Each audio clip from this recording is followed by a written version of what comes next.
This is the kind of game that will be remembered years after its release date, whether that's for good or for worse. I am not even 24 hours fresh off of wrapping the credits on this game, and I'm not sure how I feel.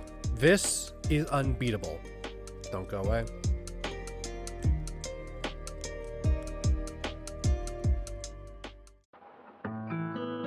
So first things first, this is a rhythm-based story game. You might be thinking, wow, a rhythm game. How many rhythm games have I seen been reviewed on this channel? That would be 0.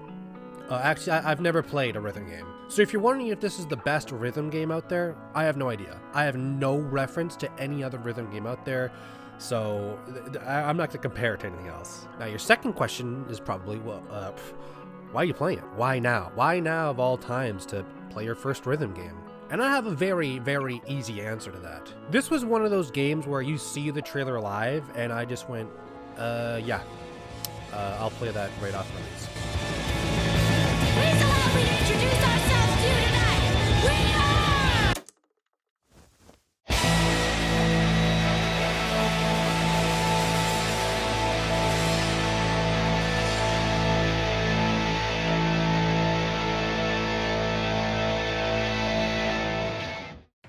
This game was totally up my alley. 2D, anime style, hand-drawn, well, I love anime. And from the trailers, it looks like it focuses pretty heavily on electric guitar.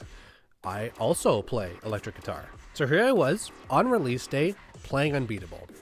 Let's go right into all of this. And I think I made a pretty good choice to play my first rhythm game here because I think this was pretty easy. I played on normal and I ended up upping the difficulty towards the later half of the game, which seemed a little better. But I think part of the easy difficulty of the rhythm part of this game is the fact that it only operates off of 2 buttons. Is that normal for rhythm games?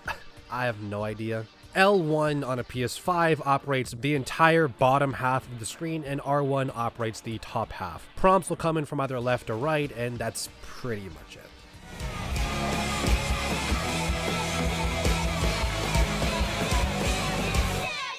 As far as what prompts come in, there's some good variations here. You have the obviously standard click the button.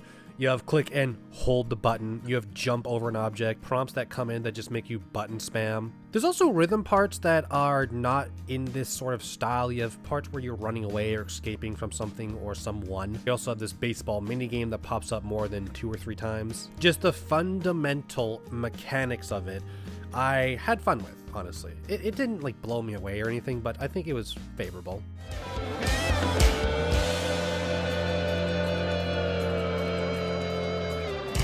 Now, the huge thing I want to talk about here, in which is very interesting to me, is the story. The story in Unbeatable is good, I think. No, really, I don't know. Yes, I have completed the entire game. I finished it just yesterday. Let me try to sum up this story in as short as possible, because if I try to explain it in full terms, I would be doing more damage. So the longer this goes, the more damage I do, so I'll keep it short. Without spoilers, I won't spoil the end or anything important. So the main tagline you've seen in trailers and marketing and even in game that you see a lot of is, in this world, music is illegal and you do crimes. Wow. Good tagline. Catchy. Why is music illegal? That was the number 1 question I had in my mind. The game starts, you start as Beat. You just spawn in this field, and the biggest side character of the game, Quaver, finds you. This 12-year-old child. She says, hey, oh my god, is that a guitar? Follow me. And you're never really explained or brought into this world of, hey, why is music illegal? I had that question in my hand, that big giant question of, what happened? How did we get here? And the first 2 to 3 hours of this 8 to 10 hour game, I honestly was frustrated. The beginning was slow. It was not greatly paced, and the whole time I just kept wondering, listen, we know the gimmick of this world. We know music is illegal. Beat is acting like she doesn't know anything here. Like, how do we get to the point where cops have confiscated all forms of music, all instruments, all anything? You can't even, play with your earbuds on because there's a small chance that sound would leak out. It's that crazy. And the longer I play, the more episodes I go through, which there are 6 by the way, the longer it goes, that question I had in my head, in my hands of how did we get here? Why is music illegal? As the longer you play, the story kind of starts to shift, and I sort of realized that that question I had in my hand, I was asking the completely wrong question. Unbeatable was playing 4D chess with its story while I was playing checkers. And look at those guys. I have both my arms, and you're like 3 feet tall. That's only because I haven't finished growing yet. Unbeatable at its core is about two main character girls in Quaver and Beat who ultimately refuse to give up music despite suffering through two similar past traumas. And let me tell you, it is so much more complicated than that, but also not. There's two reasons why I won't go into spoilers here. One, I don't want to spoil. Two, I wouldn't know how to spoil if I wanted to. This game's story is the kind of story where after you finish it, you do what I did and you go on Reddit and you go, Unbeatable, ending explained. And through threads, you find people not explaining the ending or talking about it. People are just putting their theories out about what they think really happened. And while I think the Unbeatable community has sort of boiled it down to a pretty close consensus on what we think, there are still many questions. So while I will say that the story isn't honestly the coolest thing I've ever seen in my entire life, it really makes you think, and I definitely had my eyes glued to the screen for like all of episode 5 and 6. But what about the characters? I've mentioned Beat and Quaver, and my tagline for characters here honestly is feast or famine. It is either top tier peak characters or characters I just don't care about. Beat and Quaver, the two I would say main characters to this game, honestly, awesome. Totally awesome. Their chemistry together, fantastic. Did you not put any clothes in? These are all the clothes I've got, Quaver. That's gross. Then you have the other two members of your band throughout the main portion of this game. Two members I just... I don't know. Treble and Clef. I didn't like them at the start. I don't know. That's basically what I'm saying right now is my feelings on them. Part of me wishes that it was just Quaver and Beat going through as their own two-person band. Part of it is also that Quaver and Beat are just so good together that it makes Treble and Clef just seem like they're totally third-wheeling. Of course I am. And you know I'm not comfortable physically restraining you. Most adults wouldn't be. You have other side characters like Rest and Penny who are really good. And then you have what I would call, when on screen, it is just electric. Anytime these villainous twins are on screen, it is so much fun. I introduce you to the modern day Team Rocket. Come on. I just want to help. Oh no, these bitches are back. Soleil! What the? We're not scared of you. What? Isn't that what we're supposed to say? No. Poco and Apoco, I love. Like, these are by far the absolute my favorite thing about this game. The fact they have their own theme song, how funny they're written, they're voice acted so well. Anytime these guys are on screen, it was so good. Come on, guys. Pack it in. Tell them the thing you like to say, sis. Hey, Poco, I say a lot of things. The bit about Have their clothes. own theme song too is so funny. Yeah. Why not? If you lost a fight, the other guy wouldn't finish you off right away. It'd be super rude. Bad form.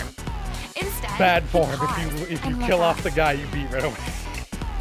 Where the Emperor was sitting. As I slowly transition into the presentation side, let's stick to voice acting here as I just mentioned it. Really good. I don't think there was a single scenario in this game where I felt, oh man, this voice acting really ain't hitting it.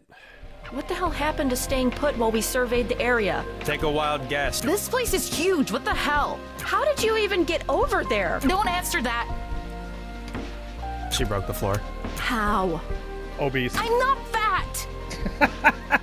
But listen, no one's here to talk about the presentation about how this game, is voice acting. let's talk about how it looks, because this was obviously one of the biggest draw-ins. Now, I'd be lying if I was sitting here saying it isn't a little jarring to see the difference between the animated, hand-drawn characters in front versus the backgrounds here. But anything or anyone that is interactable is hand-drawn, and they have, when stationary, a few frames to them, and I think this is really important. Because if you're just standing still as a hand-drawn character in this sort of 3D world, it's just gonna look a little awkward. So you'll notice that even when everyone's standing still, everyone has some sort of motion frames to them.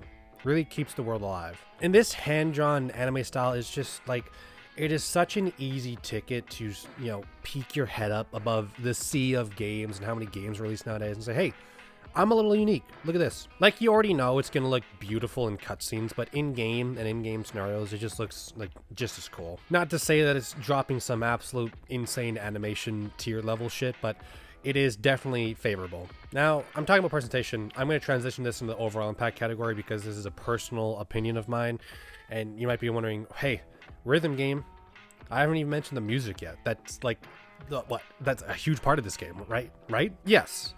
And that's why I'm saving it for the end, because in my opinion, I really, it's hard to say. I didn't really vibe with the music here. Music is incredibly subjective to the user. Like, if they just filled this game with Japanese rock songs, I would be sitting here saying, oh my god, this game's music is unbelievable, guys. But that's because that's what I listen to. And if I had to break down by percentages, I would say 50% of the music in this game I just generally didn't like at all. 45% I would say I'm pretty neutral on, and 5% I actually truly enjoyed. Don't take this as a slight into how the game is built. This is just in my personal opinion. It's amazing, you know? I look at you and I just see a person. So this is a sequence of the game where the song sucks. I cannot even tell what the text boxes are saying because it's so quiet compared to music. It's also picking up part of the screen. I liked the intro song a lot. I liked the outro song a lot. And there was maybe 2, maybe 3 in the middle. But there was just so many stretches of music where I was like, man, this just ain't feeling that great. But that's for the rhythm part. Where this game really does shine, I really will say, is that all of the ambient music when you're exploring and walking around in the sections that you're actually able to do that, really good. Something else that I didn't like, because in fact, I didn't like it at all, because I loved it, is the dialogue. The dialogue here is so fun and authentic to real conversations that you would see in real life, that it's almost a window into the people who wrote this game, and you could almost see them how much fun and how much laughs were being had when writing this game. Authentic really is the word I would use to describe how this game was written in terms of the dialogue bubbles here. It seems so fourth wall breaky, it seems so fun. It involves the player behind the screen, and the devs know that. Like, just take this little clip for an example.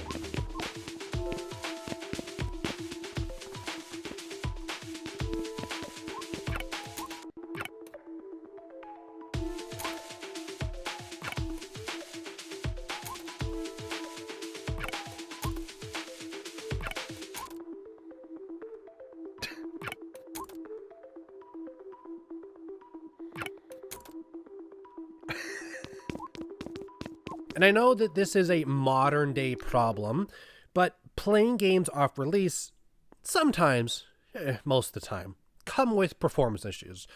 And I feel like everything I'm about to mention in the next 30 seconds is going to be patched out in a couple weeks, but I would hate to not mention this and then it not get patched, and people are like, well, why didn't you mention this? You think for a rhythm game you wouldn't lose frames.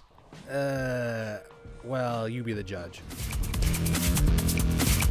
How am I losing frames?